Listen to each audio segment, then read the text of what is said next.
बिस्मिल्लाहिर्रहमानिर्रहीम इय्याका नअबुदु व इय्याका नस्तईन। व्यूअर्स, मैं हूँ जाहिद अजीज़ लंगर गपशप के प्लेटफॉर्म से। उम्मीद करता हूँ आप सब लोग खैरियत से होंगे और आपके दिन अच्छे गुजरे होंगे। दोस्तों, आप जानते हैं कि दुनिया का जो ताकतवर तरीन सदर रह चुका है डोनाल्ड ट्रंप, कल उसके ऊपर पेंसिल्वेनिया में एक जानलेवा हमला हुआ, उसके बारे में आपको बताएंगे। फिर इमरान खान की जो रिहाई हुई इद्दत केस में और दोबारा एक नया केस लगा दिया गया, वो क्या है। और सनम जावेद को आज दोबारा डिस्ट्रिक्ट कोर्ट में पेश किया गया। रिहाई के बाद दोबारा एक नए केस में गिरफ्तार किया गया। और फिर तरीके लब्बैक का जो धरना है, जो उनका एक मार्च है, वो उसके बारे में बताएंगे वो क्या है। दोस्तों, जानते हैं कि डोनाल्ड ट्रंप दुनिया का ताकतवर तरीन सदर रह चुका है अमेरिका का। और फिर उसके ऊपर अमेरिका के अंदर ही हालात तंग कर दिए गए। उसके ऊपर 97 के करीब मुकदमात बनाए गए। कल जब वो पेंसिल्वेनिया में अपने एक जलसे से खिताब कर रहे थे, एक रैली से खिताब कर रहे थे, तो वहाँ पे उनके ऊपर अटैक किया गया, जानलेवा हमला किया गया। एक शख्स ने, एक शूटर ने उनके ऊपर गोली चलाई, जो उनके कान को लगी और सर को छूती हुई गुजर गई। और वहाँ पे मौजूद दुनिया की बेस्ट सीक्रेट सर्विस जो है, उन्होंने डोनाल्ड ट्रंप को प्रोटेक्ट किया। उनके ऊपर उन्होंने एक यूँ समझ लें कि एक आहनी दीवार बना ली। और फिर जो शूटर था उसको भी उन्होंने वहाँ पे मार गिराया। और डोनाल्ड ट्रंप के ऊपर ये सारा कुछ उस वक्त में हो रहा है। और फिर डोनाल्ड ट्रंप ने उस वक्त जब अटैक हुआ और उस वक्त जो उन्होंने मुक्का लहराया, उस मुक्के को लोग जो है इमरान खान के ऊपर, आपको याद होगा, हाफजाबाद में गालिबन अटैक हुआ था और इमरान खान की 4 गोलियां लगी थी और उसके बाद इमरान खान ने भी आईनी मुक्का लहराया था। तो वो लोग उससे उसको रिलेट कर रहे हैं और दोनों का आपस में याराना भी है। और जिस तरह इमरान खान के ऊपर 9 मई के वाक़यात बनाए गए, इसी तरह डोनाल्ड ट्रंप के ऊपर फरवरी में 6 फरवरी को गालिबन जो कैपिटल हिल्स के ऊपर अटैक हुआ था, वो मुकदमात बनाए गए, 97 के करीब मुकदमात बनाए गए। और फिर डोनाल्ड ट्रंप को सुप्रीम कोर्ट ने इलेक्शन लड़ने की इजाज़त भी दे दी, सदारती इस्तेस्ना भी हासिल हो गया। अब डोनाल्ड ट्रंप की जो मकबूलियत है सदारत के दौर में, वो आसमान को छू रही है। और उधर जो जो बाइडन है, उसकी अगर आप हिस्ट्री देखें, जब से वो पॉलिटिक्स में आए हैं, सेक्रेटरी ऑफ स्टेट भी रहे हैं, अमेरिका के काफ़ी अहम ओहदों के ऊपर रहे हैं, उनके दौर में सिवाय जंगों के आपको कुछ नज़र नहीं आएगा। उन्होंने फ़लस्तीन में जो कुछ किया, उसमें जो किरदार था, किस तरह उसने इसराइल को खुली छुट्टी दी और इसराइल ने गज़ा में बेगुनाह लोगों को निशाना बनाया, वेस्ट बैंक में बनाया, लेकिन वो कुछ नहीं कर सके। फिर जो इराक जो रूस और यूक्रेन की जंग थी, उसमें उन्होंने यूक्रेन को सपोर्ट किया।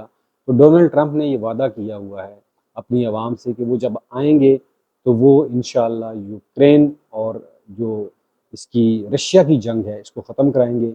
ये बयान उन्होंने दिया। इस बयान का जो रूसी सदर पुतिन है, उसने भी खैर मकदम किया। उसने कहा जी बिल्कुल, मैं पुतिन की बात इसकी डोनाल्ड ट्रंप की बात मानूंगा। बहरहाल, जिस तरह इमरान खान के ऊपर पाकिस्तान में घटिया और गलीज तरीन केसेस बनाए गए इद्दत जैसे, ऐसे ही केसेस का सामना जो है डोनाल्ड ट्रंप को अमेरिका में करना पड़ा। लेकिन वो आस्ता आस्ता एक हर केस से बरी होते जा रहे हैं। और सबसे जो खुशखबरी वाली बात है कि डोनाल्ड ट्रंप इस हमले में महफूज रहे हैं। हालांकि वो खून में लथपथ थे, इसके बावजूद उन्होंने जो है वो मुक्का लहराया और अपने वोटर्स को यकीन दिलाया कि मैं बिल्कुल खैरियत से हूँ और मैं ये इलेक्शन जीतूंगा और पूरा कंटेस्ट करूंगा। दोस्तों, आपने कल देखा जिस तरह इद्दत केस में इमरान खान की और बुशरा बीबी की रिहाई कल हुई। और उनकी जो जज थे अफजल मुजक्का, उन्होंने रोबकार भी जारी कर दी। और जब वहाँ पे एक काफिला गया अडयाला जेल के बाहर इमरान खान को लेने के लिए, तो वहाँ पे एक नई गेम डाली गई। एक नए तोशा खाने के केस में जो नैब के डायरेक्टर थे या एफआईए के डायरेक्टर थे हारून गालिबन, उन्होंने दोबारा गिरफ्तार कर लिया बुशरा बीबी को भी और इमरान खान की दोबारा गिरफ्तारी भी डाल दी। और फिर आज उन्हें जो है वो रिमांड भी उनका हासिल कर लिया, जिस्मानी रिमांड दोनों का। तो ये आप देख रहे हैं कि हमारा जो सिस्टम है वो क्या करना चाह रहा है।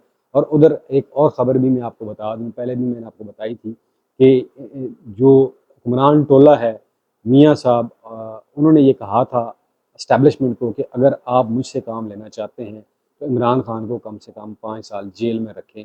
लेकिन उनकी ये ख्वाहिश पूरी होती नज़र नहीं आती, क्योंकि अदलिया ने स्टैंड ले लिया है। अदलिया इंसाफ के साथ खड़ी हो चुकी है। जिस तरह रिज़र्व सीट वाला मामला था, उसके ऊपर जो 8-5 से फैसला आया, और जिस तरह इलेक्शन कमीशन के फैसले को उन्होंने कलादम करार दिया, 11 जजों ने कलादम करार दिया। उन्होंने कहा जी कि इलेक्शन कमीशन ने सुप्रीम कोर्ट के फैसले की गलत तशरीह की। अब लोग दोस्तों इलेक्शन कमीशन के ऊपर आर्टिकल 6 के तहत मुकदमा बनाने की भी बात कर रहे हैं कि इलेक्शन कमीशन के ऊपर आर्टिकल 6 के तहत मुकदमा चलाया जाए, इसलिए कि उन्होंने एक बहुत बड़ी सियासी जमात को के साथ नाइंसाफ़ी की है और जो वोटर्स हैं उनको उनके हक से महरूम किया है। एक तो उनके इंतखाबी निशानात डिफरेंट अलाट किए, फिर पीटीआई को बतौर सियासी जमात इलेक्शन नहीं लड़ने दिया। बेशुमार इल्ज़ामात हैं उनके ऊपर। लेकिन अब इस वक्त जो इस्टेब्लिशमेंट का किरदार है वो भी आपके सामने है कि ये जो तोशा खाना का नया मुकदमा बनाया गया है, ये मई में बनाया गया था, 2 मई को।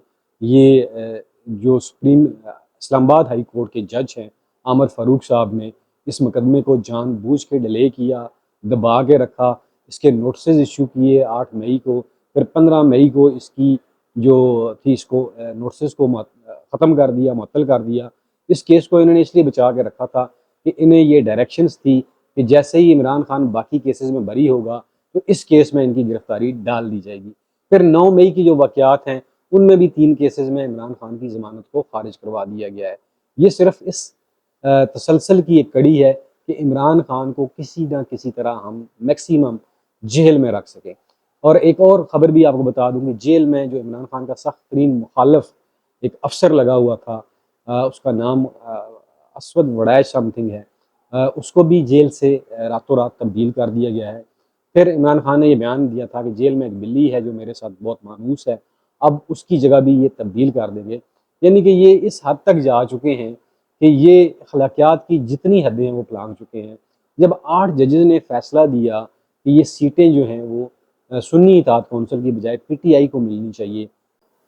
दोस्तों ये जो नून लीग का मीडिया है, सोशल मीडिया है, इन तमाम लोगों ने जजेस की फैमिलीज़ को अटैक करना शुरू कर दिया। उन 8 जजेस की फैमिलीज़ को जो हक और इंसाफ के साथ खड़े हैं, उनकी बेटियों को, उनकी बहनों को, उनकी बीवियों को सोशल मीडिया के ऊपर उन्होंने ट्रोलिंग शुरू कर दी है। और अब पीटीए भी जो पीटीए है वो भी सोया हुआ है, एफआईए भी सोई हुई है। लेकिन ये मुहिम जो है दोस्तों, मैं आपको बता दूं कि नून लीग को बहुत महंगी पड़ने वाली है। और जैसे ही अब ये छुट्टियां ख़त्म होंगी मुहर्रम की और अदालतें लगेंगी, तो आप देखिएगा कि इसके ऊपर सुप्रीम कोर्ट का एक बड़ा रिएक्शन आएगा। और जो हमारे साइबर क्राइम विंग्स हैं, इनको लेने के देने पड़ जाएंगे कि सोशल मीडिया के ऊपर पाकिस्तान की सबसे बड़ी आला अदलिया के जजेस के ख़िलाफ़ इस तरह का मवाद शेयर किया जा रहा है, उनकी मीम्स बनाई जा रही हैं और उनके ऊपर मुख्तलिफ इल्ज़ामात लगाए जा रहे हैं। अब ना तो हमारी इस्टेब्लिशमेंट इस बारे में बात कर रही है, ना ही जो वो एंकर्स हैं जो नून लीग के लिफाफा साफ़ी हैं, वो भी बातें नहीं कर रहे हैं, बल्कि वो इससे मज़े ले रहे हैं। लेकिन ये इनके लिए बड़ा मुश्किल होगा। दोस्तों उधर आप जानते हैं कि कल गुजरांवाले से जब सनम जावेद को रिहा किया गया, जैसे ही उन्हें रिहा किया गया तो उन्हें एफआईए ने एक नए मुकदमे में गिरफ्तार कर लिया और आज छुट्टी के दिन भी उन्हें सेशन कोर्ट में पेश किया गया एफआईए की तरफ से। शायद आज उनको दोबारा रिमांड लेने की कोशिश की जा रही है।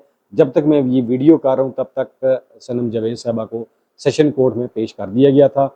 अब देखते हैं कि मियाँ अशफाक साहब जो उनके वकील हैं वो इस मुकदमे को लेके कैसे चलते हैं। उन्होंने कुछ दलाइल वहाँ पे दिए हैं, जो रिपोर्ट्स आ रही हैं। उन्होंने कहा जी ये तो मुकदमा कुछ भी नहीं है, इससे बड़े मुकदमात में ये गिरफ्तार रही हैं, लेकिन ये बहुत छोटा मुकदमा है, इसमें इनकी ज़मानत जो है वो मंजूर की जाए। बहरहाल उन्हें इस बात की सज़ा दी जा रही है कि वो उन्होंने बेसिकली जो हमारे मुक़तदरा हलके हैं उनको टारगेट किया था, मरियम नवाज़ को टारगेट किया था, हुकूमती टोले को टारगेट किया था अपने सोशल मीडिया अकाउंट्स के ऊपर। दोस्तों सनम जावेद को इस बात की सज़ा दी जा रही है कि वो जो अपना हक़ इज़हार आज़ादी इस्तेमाल करती रही हैं सोशल मीडिया के ऊपर, ये इस वजह से उनके साथ सारा कुछ हो रहा है। लेकिन एक ख़तरा और भी जो पंजाब गवर्नमेंट की जो हमारी चीफ मिनिस्टर हैं उन्हें ये है कि अभी मखसूस नशिस्तें जो हैं वो पीटीआई को मिल चुकी हैं और हो सकता है कि इन मखसूस नशिस्तों के ऊपर सनम जावेद, आलिया हमज़ा, इनको ये सीटें मिल जाएं और वो पंजाब असम्बली में आ जाएं और उसके ऊपर मेरा जीना हराम कर दें। और ये होके रहेगा इंशाअल्लाह। सनम जावेद, आलिया हमज़ा हो गई, ये पंजाब असम्बली में आएंगी और फिर आप इनका मुकाबला करें। फिर मैं आपको देखूंगा कि आप इनका मुकाबला कैसे करती हैं, क्योंकि अब मुहावरा ऐसा है, मैं वो कह नहीं सकता, लेकिन हर बंदा अपने घर में शेर होता है। वही मिसाल है आपकी भी। लेकिन आपको जब ये ख़वातीन आएंगी और आपकी जो झूठी दलीलें हैं उनका जब जवाब देंगी, तो फिर मैं देखूंगा कि आप कैसे हुकूमत करती हैं और आपकी इस जैली हुकूमत का ये कट्टा चट्टा खोल देंगी। दोस्तों, इस वक्त सूरत हाल जो है वो आपके सामने है। सदर ट्रंप और इमरान खान, इनकी जो मीम्स बन रही है, जो मुक्के लहराए जा रहे हैं, जो ट्वीट्स आ रही हैं, बहरहाल ये बड़ी इसकी जितनी भी मजम्मत की जाए कम है। और उधर जो लब्बैक तरीके लब्बैक ने धरना दिया है फ़लस्तीन के मजलूम फ़लस्तीनियों के हक़ में, इसमें तरीके लब्बैक की जो नीयत है उसके ऊपर तो मैं शक नहीं करता, एक अच्छी चीज़ है। उनके मुतालबात भी जायज़ मुतालबात हैं, हुकूमत के लिए मानना कोई मुश्किल भी नहीं है। पहला मुतालबा तो उनका ये है कि जो इसराइली मसनूआत हैं उनका बाइकाट किया जाए। पहले ही पाकिस्तान में काफ़ी लोगों ने बाइकाट किया हुआ है, मारिया बी ने किया हुआ है और भी काफ़ी लोगों ने किया हुआ है। तो ये एक ऐसा मुतालबा है जिससे गवर्नमेंट को मानने में कोई मेरे ख्याल में आर नहीं होनी चाहिए। लेकिन ये जो तरीके लब्बैक ने फ़लस्तीन के हक़ में रैली की है या फैज़ाबाद में धरना दिया हुआ है, मुझे ये समझ नहीं आ रही है कि इससे पहले जमात इस्लामी ने जो धरना दिया था उसके साथ जो अदारों ने सलूक किया, उनके ऊपर जो चढ़ाई की, उनकी कोई मीडिया कवरेज नहीं की गई। तरीके लब्बैक को ये जो किस तरह इन्होंने जो एनओसी लिया और फिर इसकी जो टाइमिंग है इस रैली की, इसके ऊपर भी लोग सवालात उठा रहे हैं। लेकिन ये एक अच्छा इनिशिएटिव है। इससे पहले अगर तरीके इंसाफ के लोग फ़लस्तीन का झंडा उठाते हैं या वो कोई फ़लस्तीन के हक़ में जुलूस या रैली निकालते हैं, निकालने की कोशिश भी की, उन्हें हुकूमत ने और मुक़तदरा अदारों ने इजाज़त नहीं दी। वेयर एज़ तरीके लब्बैक के लोगों को आपने देखा कि इजाज़त भी मिली और वो फैज़ाबाद भी पहुँचे, वहाँ पे वो धरना भी दे रहे हैं। इसके ऊपर ना तो कोई लाठीचार्ज हुआ, ना ही डीसीओ ने मना किया, किसी किस्म की कोई रुकावट इनके रास्ते में पैदा नहीं की गई। इसी तरह अगर जमात इस्लामी ने इस्लामाबाद में डी चौक में ये धरना दिया था तो उनके साथी भी शहीद कर दिए गए थे, उनके ऊपर गाड़ियाँ चढ़ाई गई थी और वहाँ के जो एसपी थे उन्होंने बदतमीज़ी भी की थी वहाँ के जो जमात इस्लामी के सीनियर लोग थे उनके साथ, और उनके ऊपर तशद्दुद भी किया था। तो ये चीज़ें जो है ना, ये धरना मुझे धरना कम लग रहा है और इसके जो मकासद हैं वो कुछ और लग रहे हैं।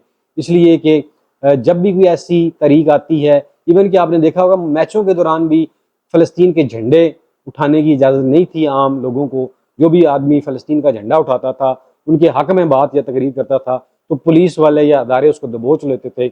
और आज तरीके लब्बैक के साथ ये सलूक किया जा रहा है कि उन्हें खुली छूट दी हुई है।